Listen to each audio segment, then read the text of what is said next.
Welcome into the Pigskin Cafe. Today, we got to talk about the Alabama-Tennessee game. And if you've been around here for a little while, you know that this is going to pain us to talk about. But at the same time, I think there's a lot of passion involved with it, and that's probably why. But also, honestly, there's a lot of bad football. It was a good game, but man, there's just a lot of stuff to talk about. So with all that being said, I got two amazing friends. One of us being family, one of them being family to me. Second one like a brother to me. But I got Graham. How you doing today? Hey, doing good. Glad to have you back finally on a Yeah, Pigskin Cafe. absolutely. It's been a while. It has been a while, and I apologize for that to the listeners who solely watch this because of me, but truthfully, they watch because of Hampton. How are we doing today? Doing great, brother. Doing great. Ready to get this over with. It's going to be therapeutic, or as Barney Fife would say, therapeutic. That's yeah. Hey, I'll be honest, guys. I think that as I even think back to this game, and I mean specifically on Saturday, there's a lot of emotions, and I still don't quite know if I have them all ironed out. Like, there's a lot of things I want to say, but then at the same time, I don't really know how to say them. Like, I'm still figuring it out. So, maybe you as the listeners, you're listening to this episode. Maybe some of the stuff you really resonate with, some of the stuff you don't feel like that plays a factor into the game at all.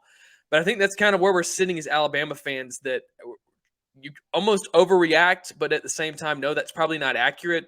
And you're kind of stuck in the middle. And so, I mean, Grandma, I just want to go ahead and kick it off, but I want to bring you into this. And let me just kind of ask this question. Did, on a scale of 1 to 10, how, like 10 being exactly how you expected it, 0 being, 1 or 0 being completely not how you expected it. How did this game kind of rank for you? Did you see something like this happening, or was this completely out of character? I would say probably a 6. I feel like me and Hampton have really talked about Tennessee a lot, and no, I'm really high on them. Tennessee's offense is explosive, like we've talked about. Hendon Hooker is a great quarterback, like we've talked about. But man, I guess I expected Alabama's defense to show up a whole lot more than they did.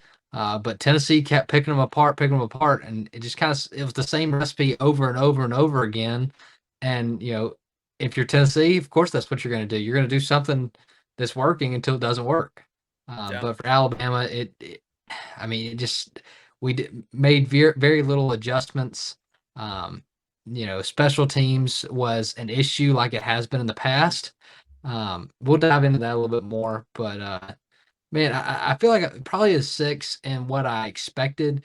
I definitely didn't expect it to be a 52-49 shootout. I Yeah. kind of expected both defenses to show up a little bit more because a lot of times we hype up offenses and it never seems to live up to expectations.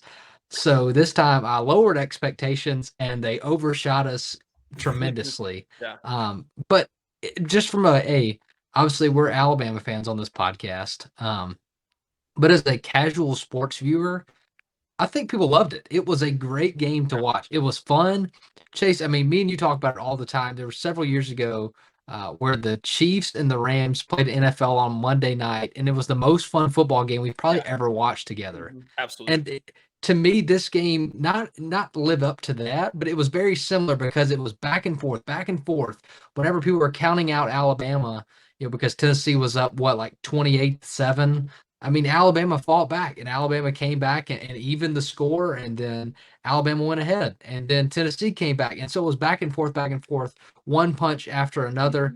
It was like a boxing match. I mean, that's kind of how I compare it to. It's one punch after another, and eventually somebody's going to get KO'd. And unfortunately, it was Alabama this time. Yeah. Yeah. And Graham, I think you kind of bring up, because that game honestly came to mind for me of just how classic it was, high scoring, but it had this feeling that this game also had of, truthfully, whoever has the ball last will win this game. Yeah. And not even really in a time management way, just like, man, whoever is blessed with the pigskin, at the end of the game is going to win this. So, Hampton, I kind of want to just, kind of a very broad question, but I also want to give you a chance to kind of speak into it. Just, did you feel like this was something that you were expecting, or was this completely out of character? You could have never imagined it being like this. Where do you kind of land on that? Well, before I answer the question, I've got to be a man of my word. And Rocky Top will never be home sweet home to me. But Jeb Davis, congratulations on the win. Had to give you a shout out. You were good sport during the game, other than when you and Farabee got into it a little bit. But other than that, Only Hampton's allowed to use those kind of words around here. no, sir. We'd be banned off YouTube if we used language like that. But I had to give a shout out to him. I told him I would, and I mean that. I'm happy for Jeb, and I'm happy for other Tennessee fans out there that have endured a 15-year drought of losing to Alabama. I was 10 when Alabama started the streak. I actually went to that game. Alabama won 41-17, I believe. Just an incredible streak. And going into the game, Graham and I talked last week, and I had Alabama winning. I believe, 38-27, something in there. And mainly I picked Bama due to I knew the Tennessee's defense was bad. That was proven true on Saturday. They are not a very good defense, especially with the missing pieces in their secondary. And Alabama, and most importantly, Bryce Young exploited that. Bryce Young, coming back from that shoulder injury, played probably a top 3 game he's played at Alabama. Yeah. Was so impressive, not only with his accuracy, his toughness, his poise, his ability to create off-platform and off-rhythm plays, kind of running to his right, stopping on a dime, throwing a dart to Jermaine Burton across the middle, throwing a 2-point conversion to Corey Brooks. I mean, very Patrick Mahomes-esque. I mean, incredible performance by him. So he showed up and he answered the bell. Wasn't doubting that, and wasn't doubting that Tennessee's defense was not going to be up to the challenge. Now, they did limit the running game a little bit. They were very stunt heavy, very run blitz heavy, and they held Jahmyr Gibbs to 103 yards. So Jahmyr averaged about 5 yards a carry, which still, if I'm an Alabama fan, I'm pretty happy with that. Especially when Tennessee came into the game ranked as the 7th best rushing defense in the nation. So nothing on that side of the ball really surprised me that much. That kind of played out like I thought. I didn't think Alabama would have as much success as they did, especially like you mentioned, Graham, being down 28-10 and having the fight and the fortitude to come back and take the lead at multiple points during the game, getting in position for a game-winning field goal, and then ultimately we know what happens. Will Reichard pushes it wide right. Tennessee gets the ball 45 yards in 2 plays in about 15 seconds, and then the knuckleball, Tim Wakefield knuckleball goes through the uprights by about 6 inches, it seemed, and Tennessee wins the game. So I chalked that up. That was not surprising. What I was shocked by was how Alabama's defense was exploited in this game. And I think this is where we can have a very interesting conversation, because I think there's a lot to dissect. I know during the game in our group message, there was a lot of, and even before the game, Jeb said this, and I didn't agree with him, and I still don't agree with him, that Alabama's secondary is awful, or that Alabama's front seven has not been good all year. That's just statistics, and the eye test do not back that up. And going in based off this game, I would still say that Alabama's secondary does not suck, because I want to be a little more nuanced than just that blatant statement that they do. Because Kool-Aid McKinstry balled out, guys. He got targeted one time, and I don't even remember if he gave up a reception or not. He may have gave up one, but it was very short. I mean, he was locked down. They didn't even throw his way. Did you hear Brew McCoy's name on Saturday? No, you didn't, and that was because of Kool-Aid. Terrion Arnold gave up a few early, but after he settled into the game, he did a great job. I mean, there was one play up the right sideline where he kind of pushes the guy uses the sideline as help, pushes the guy out of bounds, turns around in face, finds the ball, makes an incredible play. And I thought he played really well. I thought Jordan Battle played solidly. Brian Branch, for the most part, other than he gave up one touchdown after a very questionable PI call was called. But I'm not going to get into officiating much on this show tonight, because the game's done. It's 3 or 4 days. Stop complaining about it and move on. But those four played well. The issue was what Tennessee did to exploit and match up Jalen Hyatt on DeMarco Hellams. Yeah. And I like DeMarco. DeMarco's been a really good player this year. But what Alabama asked him to do on Saturday is like asking Derrick Henry to go out wide and run a stop and go consistently in a game and run routes to the receiver and say, all right, big boy, you go and give me 150 yards. That is the equivalent of what Alabama tasked DeMarco to do, because that is not his strength. Man coverage, one-on-one with the receiver, you're not going to win many of those matchups. And he got burnt over and over and over again for like 3 touchdowns. And Tennessee kept doing this by having those really wide sets where Alabama kind of had to play that nickel dime package where Helms was matched up on him. And they kept taking advantage of it. There was something they saw on tape that they knew they could get and generate explosive plays. There's some other things schematically that I would like to discuss going with this game that I think Alabama needs to change and alter down the line, because I don't quite understand what they were doing. And the last thing I'll say before I kick it back to y'all and we kind of continue the conversation, I don't agree with the notion that Alabama did not adjust on defense during this game, because they absolutely did. Now, the success of those adjustments all the way throughout the game were varying. But after that first quarter, Alabama went into more dime. They added another defensive back on the field with Malachi Moore. And there was a stretch where Tennessee's offense wasn't generating at the same clip that they were in that first quarter. And that was because of that schematic change on defense that Pete Golding and Nick Saban employed. Unfortunately, that was not enough, and Tennessee kind of adjusted again. And Jalen Hyatt won one-on-one matchups, got more explosive plays. But that was kind of my take on it. There's more I think we can get into, but I wanted to kick it back to y'all to see what y'all made of that. And Hampton, I think you're right. I mean, it is easy to see, hey, man, whose jersey do you see chasing the guy into the end zone every single time Hyatt is taking it to the crib? And it's easy to say, hey, it's Helms, man. He sucks. Get him out of there. But like you said, you can't really even hardly put it. Like, he can own, like, yeah, man, I got beat. I got toasted. But by the same token, it's like, hey, did we put him in a position to be successful? And I think as a coaching staff, you really got to look at that and just say, man, they watched film.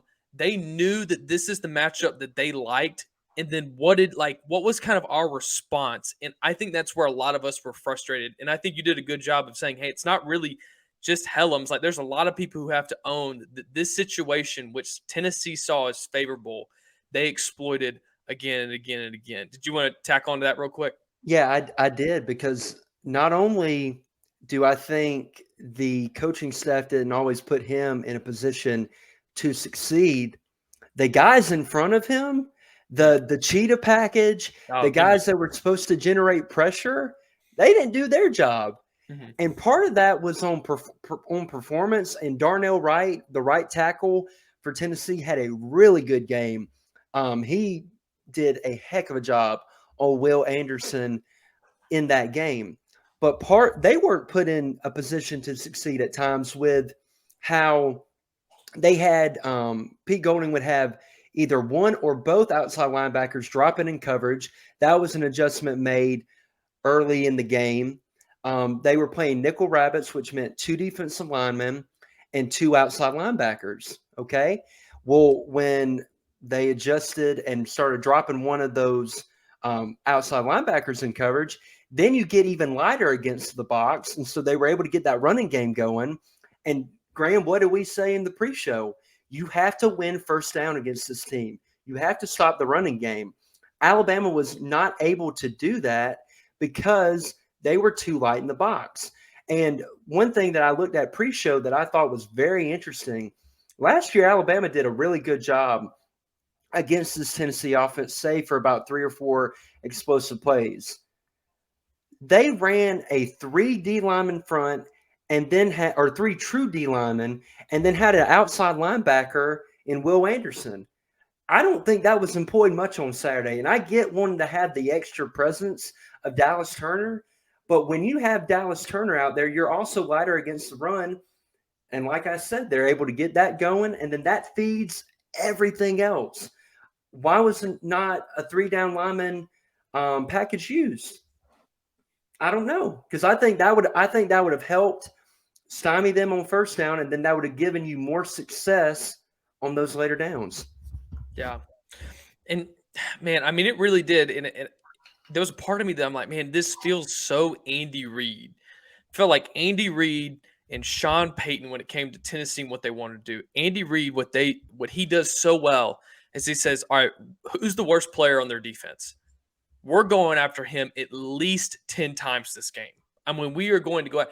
And I hope that they, will bring in a sub, because if they bring in a sub, you can already know where the ball is going. And it felt like that, just kind of like, hey, if Dallas Turner's on the field, we know we might be able to run. Like they already kind of had their, this is what we want to do, and we're going to trust it. And I think that's where a lot of the frustration comes from an Alabama fan's perspective. It's just like, man, how are we? We used to be the team that did that to other people, and now now Tennessee did that to us, and we had no answer. And I'm right there with you when it comes to like Will Anderson. I mean, there's a can that you can open up, and I'm frustrated. I don't want to say at him, because I mean he's a great guy, great player, but I just feel like we've heard a lot about him and heard about, man, future #1 pick overall, and the defense, we got exploited. And I want to say this yet again. Against UT, he was almost completely absent, other than him getting the after the play where he tackles the guy in the back. Like, didn't need you there, brother. You could have been absent right there. But then it's like in this big game too, yet again, you don't hear his name called. And Hooker's jersey was probably as clean as it's ever been. What's 2 tackles, I think, was all he had for the game. Yeah. 2. And I'll even, you can see 2 and be like, where was he? I'm even just like, bro, we didn't hardly put any pressure on Hooker to like get in his face, make him get up off the ground. Hardly at all. That we did a few times, but not nearly enough. I think that we maybe thought he was kind of KJ Jefferson, which was, and this might be a misconception, but just I hope not. Because everyone needs to be fired if they thought that. Maybe we thought that he could run the ball a lot better than, like, his arm was what was killing us, and they had a matchup. But my thing is, it's just like, man, I don't know. Will is kind of just disappointed me when it comes to these big games. And again, I'm not putting it all on him. It might have been some of the play calls, but I heard all about this cheetah package that was going to be the best thing since, this was going to make this team better than any other Alabama team. Was like, we've got the best quarterback, arguably, that Alabama's ever had. Will Anderson on the edge, maybe one of the best defensive players we've ever had in this cheetah package. And 2 of those things did not show up against Tennessee. And the last thing, can I say one more thing? Of course. I've heard a lot about penalties. And yes, right now we are an undisciplined team. Very. And yes, we probably had we had 17, and I've heard a lot about the PI in the end zone, and like, yeah, man, that's tough. We put ourselves in a position for that call to make way too big of an impact on the game. Yep. My frustration is how many of those are just simply false starts, and we weren't going silent count. We were still going off the clap, and it's like you wonder what happens in an away game, basically the Super Bowl, but at home for the Tennessee Volunteers, and we're still trying to go on the clap. There was stuff like that just didn't feel like it was well thought out. There wasn't much of an adjustment there. I think when it came to pressure on the quarterback, that's where Helms, I give you grace. My frustration is where I didn't see Hooker on the ground at all. We didn't pressure him at all. And I just don't really, I've thought of, hey, why might that be? And I don't think that I have a good answer that even comes close to being satisfactory. One of the few things I'll say, and then I'll kick it back to Graham to kind of get some of his thoughts on this. Graham's still awake.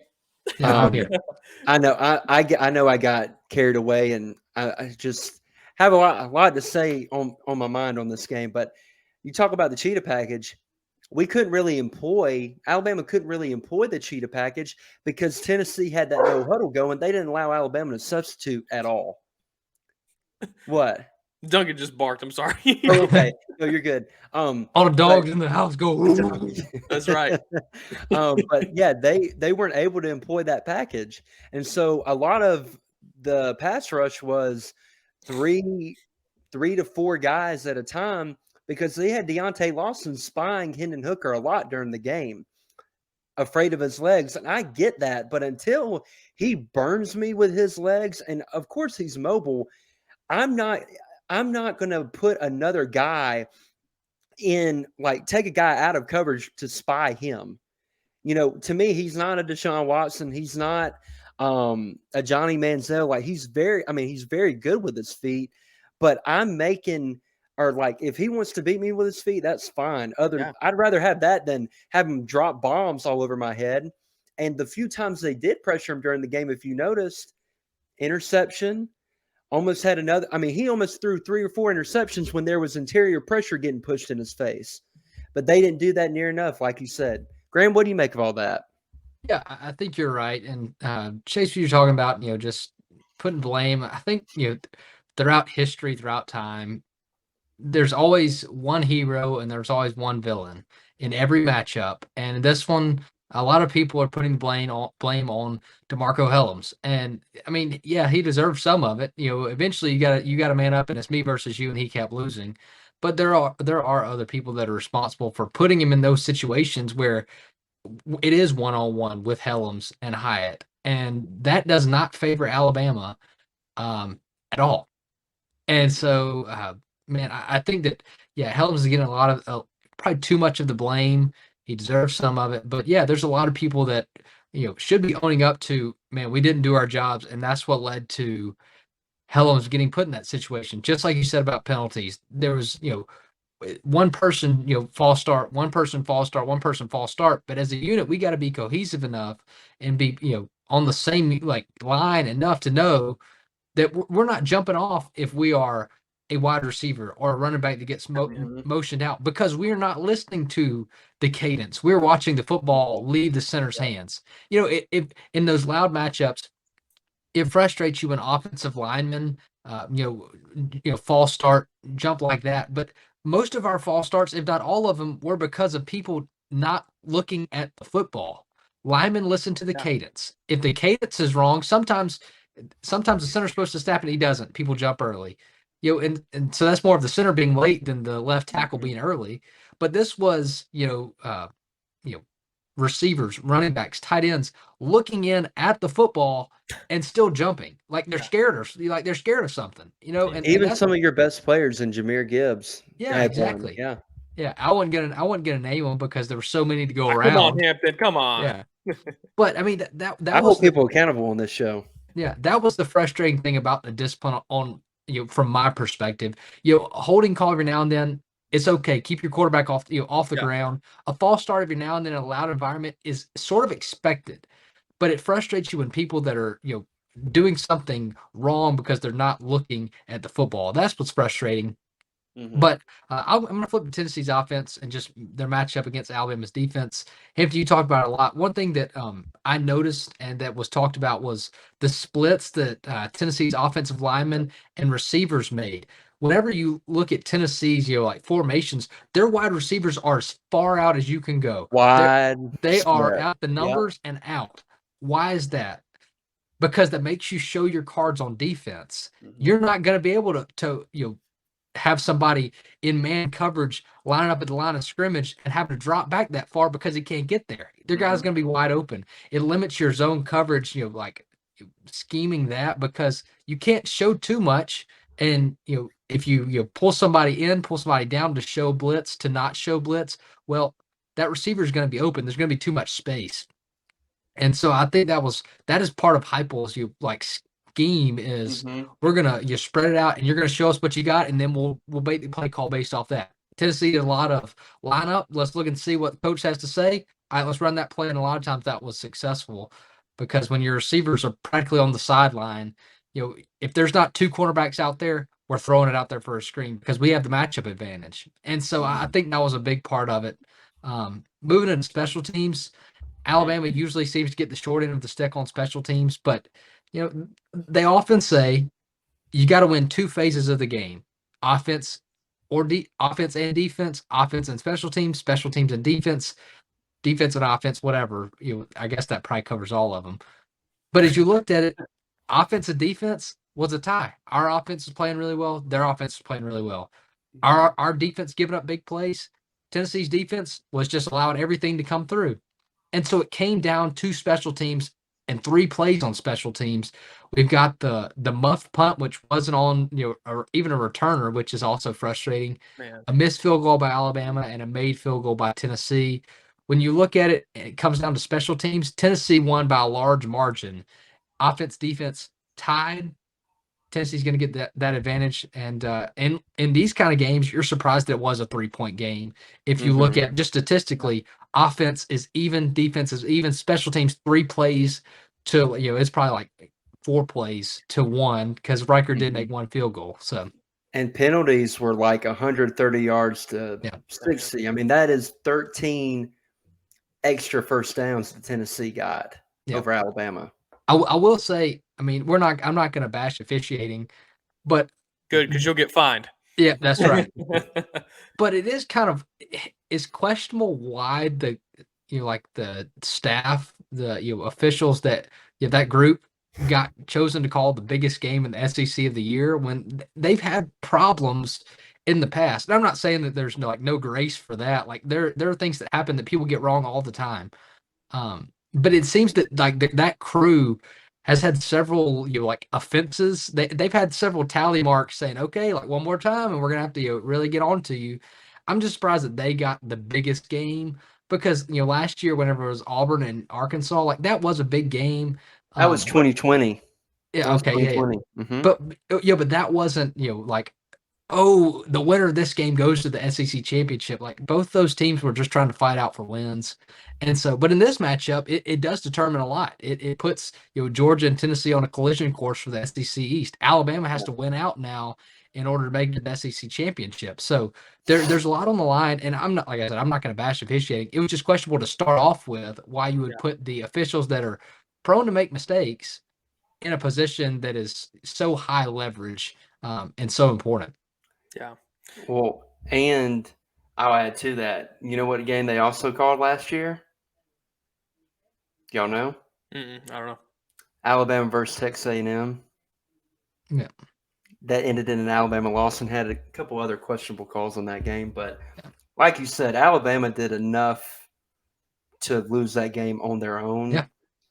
But if you're a third party, you couldn't tell me that the officiating was not completely incompetent when they forget. They couldn't even count to 4. They didn't even know how many doggone downs there were on a series. If you get the subjective calls, if you get those wrong, like the PIs, I'm like, hey man, I don't agree with the call. Yeah. But it's like a block charge. It's like, man, you could almost convince me either way. If you'd put everybody had on, white and black jerseys, and then you didn't know who was who. But man, when you don't know what down it is, I'm with you on that. I just had to say I think that's what I go back to when we're talking about criticizing officiating. It's like, man, we're not just jumping to the thing that could have been, a game changing. It's like, man, we didn't know what down it was. Yeah, absolutely. And I mean, if y'all do y'all have anything else to say? I've got one more thing and that we can kind of put a bow on it, as Chase likes to say. Chase, you got anything? I've got 2 questions for y'all. Okay. What you got? Hampton, if it's cool, let me ask these, and if it doesn't get to what you want to talk about, you can't get to talk about what you want to talk about. Perfect. Then you can wrap it up. And this comes from kind of what Nick Saban, as he was breaking down this game, he talked about how the guys he didn't call it anxiety. He just said something was off. We weren't excited. We were tight. We were not our normal selves. We were usually chanting. We were usually, as we come out of the locker room. And Hampton, I want to kind of start with you because you might know that the ethos of this team a little bit more. Of what do you make of that? Is it just kind of who you have, or is this hey, this was a red flag going in? What do you kind of make of that? Because I feel like it meant something to Nick Saban enough that he mentioned it in his press conference the other day.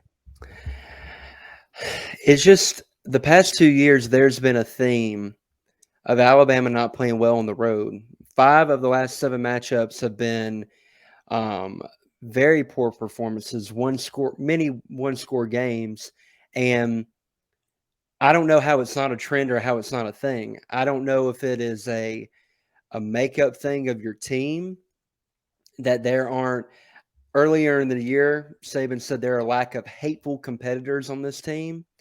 And what he means by that is, of course, there are guys that play to the standard and that are really good players. But I mean, when Jonathan Allen, Jaron Reed, and Ashawn Robinson played, and Minka and Eddie Jackson, they didn't. Ronnie Harrison, great example. Ruben, when they played you, it wasn't good enough to just win.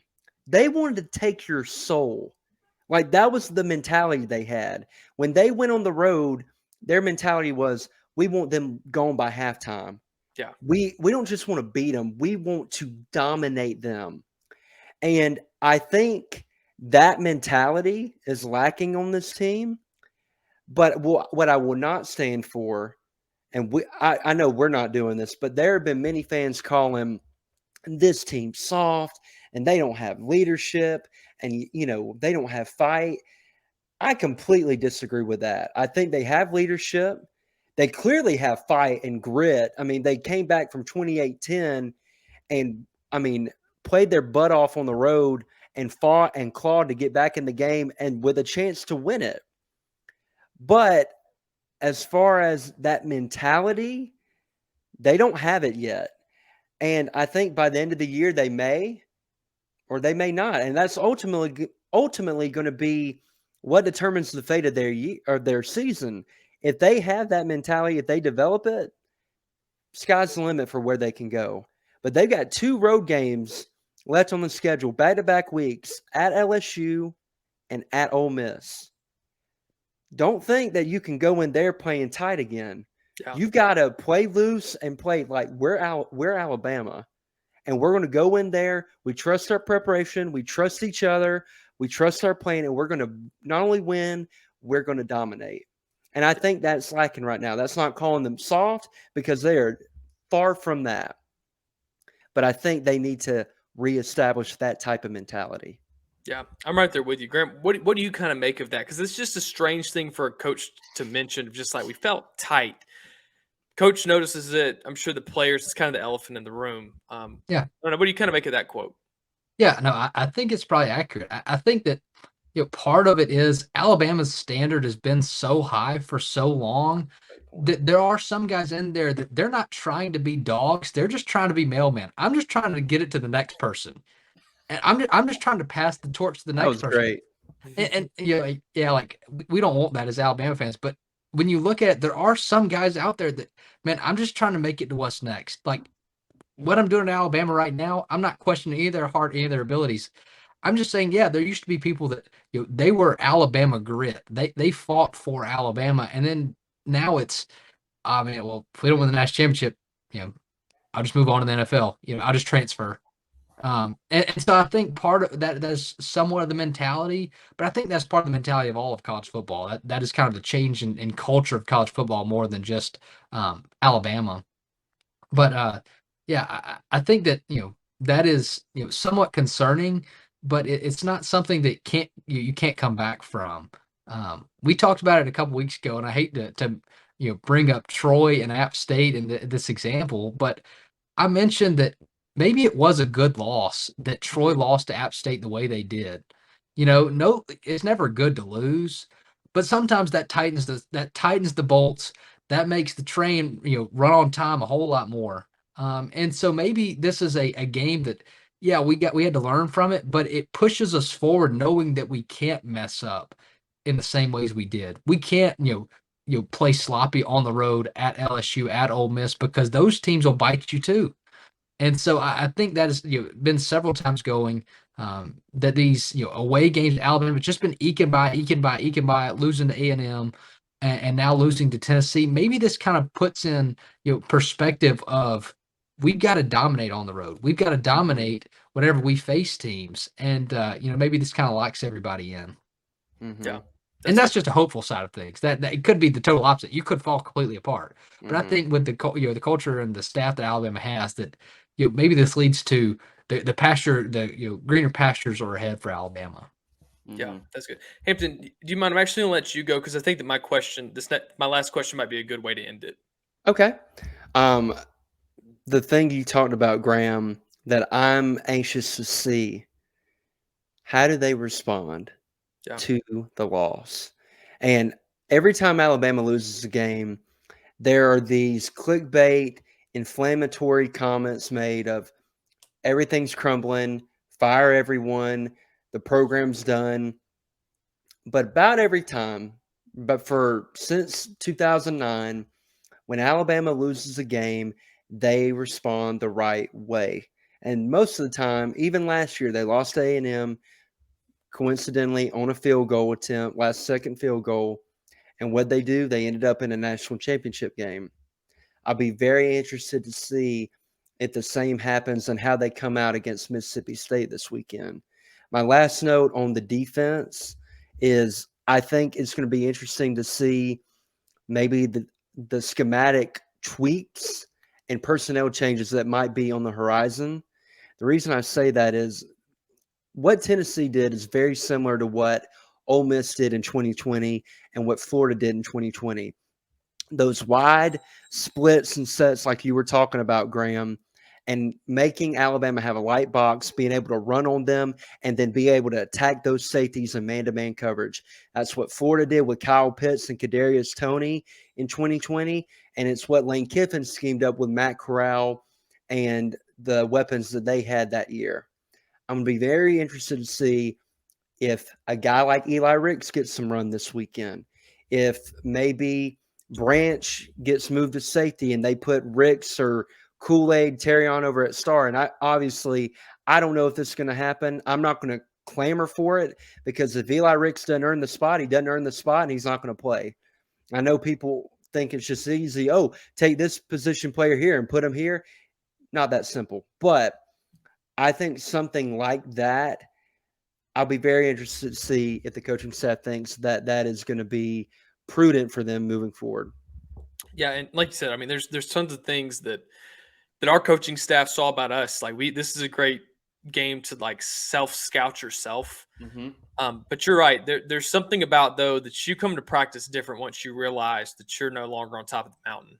Yep. And I guess here is kind of my last question, and I'm going to push you to give us an answer because I think that it's easy to say, hey, is it this or is it this? Well, it's a little bit of both. I'm asking you which one do you think it's more of. So here are the two options. I think as you look back on this game and then you reflect back just on our season, but specifically the Tennessee game, which one are you more concerned with? Like, which one gives you more concern?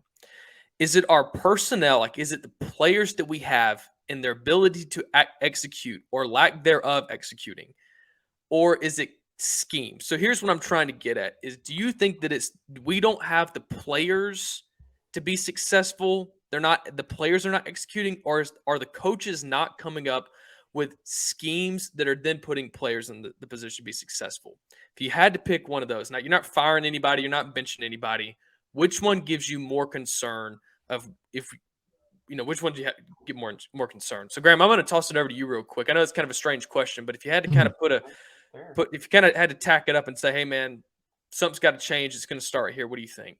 Yeah, personnel. I think that's probably 95% of the answer, because I look at the a few plays that define the game, just in general.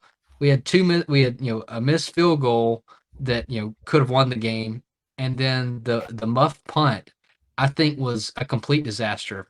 I think the first and the missed field goal, kickers have such a high, people expect so much from them. It's like, oh yeah, if you make it, you did your job. So they don't get credit when, man, that was a great kick. I can't believe you made that.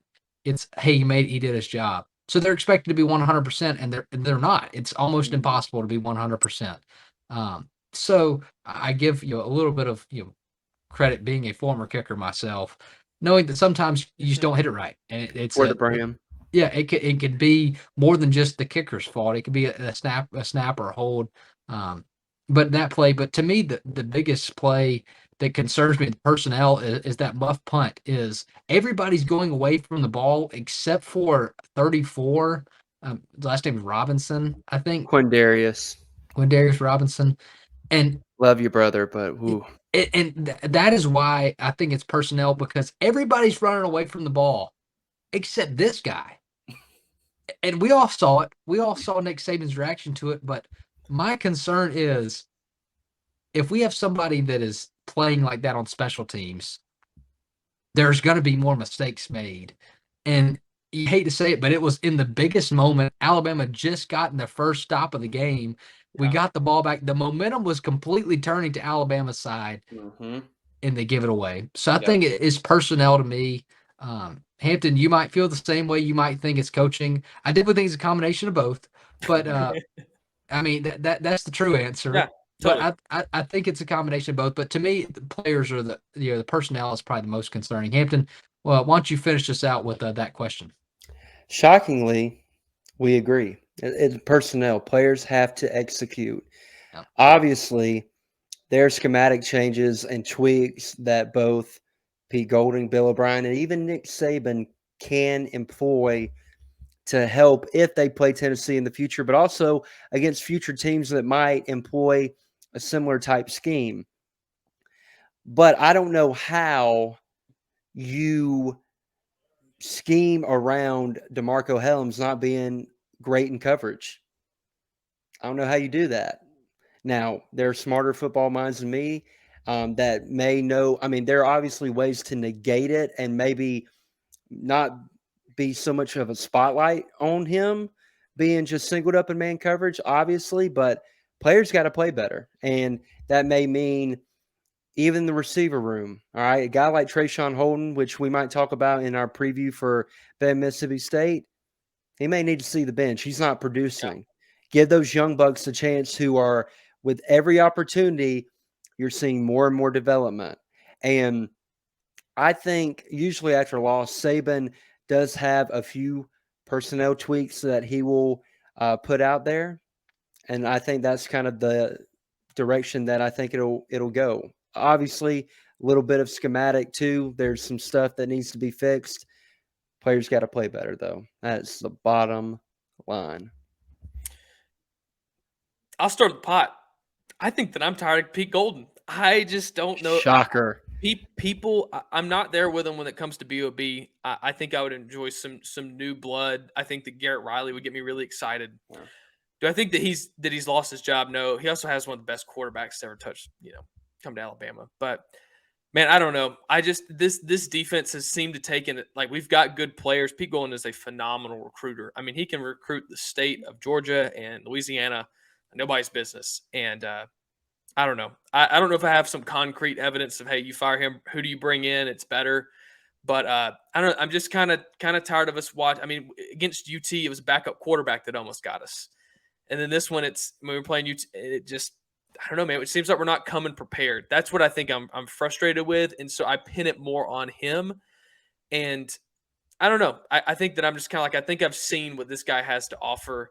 And I'm waiting to see us show up to a big game and our defense live up to the expectation that they, and I know we overhype them, but just like, man, I mean, you see teams like Georgia that are shutting out these big games. They're letting the other team score 7 points. Mm-hmm. And and I know it's not just him, but it's like, how do you lose against Tennessee? You let them get up on you early. I felt like it was 14-0 before I even got the game cut on. Like, just, it's stuff like that. It's not really him. But it's like, I could have told you, this podcast could have told you what Tennessee's plan was, and it felt like we did not come prepared to combat that. And it might simply be, hey, we got the wrong people out there, the wrong execution. I think it is that, but it felt like we were almost taken off guard by something that I thought was common knowledge. Well, also special teams didn't help with that at all. I mean, they got really good field position 2 out of their first 3 drives, and then on the 4th drive, they get the ball on their own or on our 40 because of the special teams blunder. And the other 2 times that they got the ball in a good position, special teams blunders. So, I mean, I agree. I think he can improve for sure. But we can't forget that before this game, Alabama's defense was top 5 in almost every statistical category. We can't forget that. I know one game stains it really bad. I know it looked bad, but they were playing really, really well. Sometimes matchups make fights, and Tennessee matched up really well, both from a personnel and a schematic standpoint against Alabama. Now, adjustments need to be made, both personnel and schematic, and we'll see if they make them. Yeah. And last thing I'll say on this, I think that where I might even, as I'm thinking about this, I'm just like, man, I think the only people who looked excellent, if we're pursuing excellence, like you said, is special teams too. I mean, special teams do not set the defense up for success. No. Bryce Young and Jahmyr Gibbs are the only people I felt like the other day that looked excellent on our team. Nobody really on defense, and like where did the drop off go from like being excellent in every area to, like you said, Graham? I mean, we got our teeth kicked in when it came to special teams, and like what's the miss on that? So who knows? I mean, you kind of have to be a part of the team there. But fellas, I hope that this was almost therapeutic. So I guess as we end, just how do we feel? Do we feel like we got some stuff off our chest?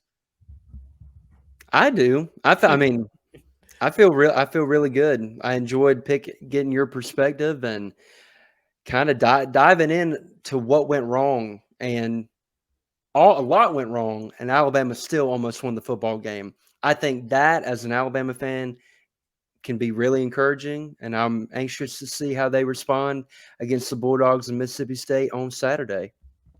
Yeah, I think one of the big stages of mourning is knowing that you're not alone. And so maybe the listeners of this podcast, maybe you're feeling like we felt. That's how the game went. So yeah, maybe you just know that, there's other people that think like you do, and hopefully there's some people on the staff that feel like we do that can make some adjustments. Some players that can make some adjustments. But yeah, just knowing I'm not alone. That's a big deal. We're dealing with mourning for sure. Yeah, that's right. So hey, here's the thing. I think that man, if you're listening to this, thanks for making it this far. Man, this is funny because it's almost like it's because we care podcast. Like we're passionate because we care. If you see something, say something. That's right. Hey, see a need, fill a need. But hey, here's the thing. I think that just to kind of end this episode, man, I think that Alabama has a really unique challenge and test when it comes to Mississippi State this week. So it makes you can't sulk on this. You got to move on. So, hey, we're going to move on. We just ask that you listen to our preview show that's coming up right after this. You can click on it and listen soon. Hampton, close us out of here. Oh, wow. I was not expecting this. I thought you had your mic ready to go. Okay, well, I'm ready to go, man. Thank y'all for listening. If this is your first time listening to us at the Pigskin Cafe, be sure to subscribe to our YouTube channel and leave us a like. Leave us a comment on the video, what you think about our analysis of Alabama, how you would like to see them improve, and what you thought of Tennessee and the job that Josh Heupel has done, because we probably didn't give enough credit to him. Yeah. Because I don't think anybody foresaw when he got hired him doing what he's done in a year and a half. So big kudos to him. But we love hearing from our listeners, so be sure to leave a comment and hit that notification bell for any time a new video drops. And be sure to follow us on social media at Twitter and on Instagram at the Pigskin Cafe to join in on the conversation. Like Chase said, we will be back previewing Week 8 of college football, but the Pigskin Cafe is closed for now. But until next time, chew on that.